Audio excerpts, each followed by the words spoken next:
กินกับปนปลาคิดฮอดปิ้งเขียดกับตำหมักถั่วอยู่โพนหัวหน้าเดือน12คนสั่งลาเอาในนาสุกเหลืองเฮืองคงจะเมนอีคิดฮอดเป็นพี่เมอีพอคือสิเกี่ยวข้าวดองป่านนี้น้อหลังโกหลังกงคิดฮอดข้าวใหม่กับแกงหน่อไม้เน่งพวงปงผักขยามาคุย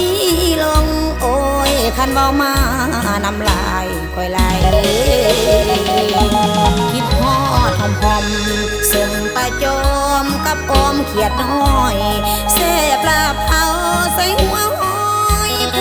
ยกินแต่น้อยจนว่ายังทั้งเรียนจะอยู่เมืองกวางที่ศรีวิไลของกิน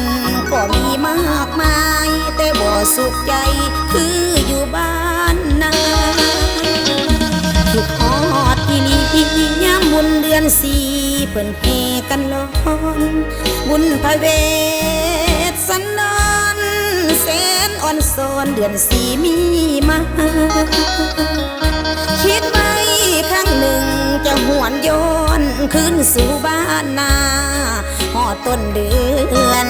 เมษาจะขอสัญญามายามบ้านเอา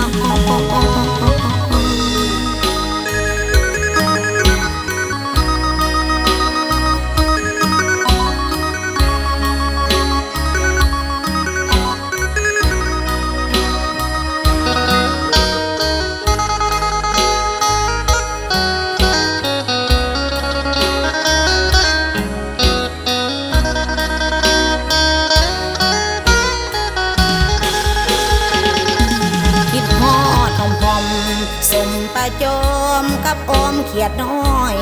แซ่บลาเผาใส่หัวหอยเคยกินแต่น้อยจนว่ายังทั้งเรียนจะอยู่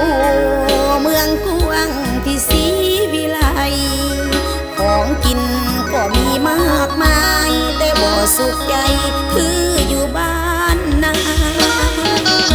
คิดฮอดที่นี่ยามบุญเดือน4เพิ่นเฮกันร้อนบุญพระเวทสันดรแสนอ่อนซ้อนเดือน4มีมาคิดไว้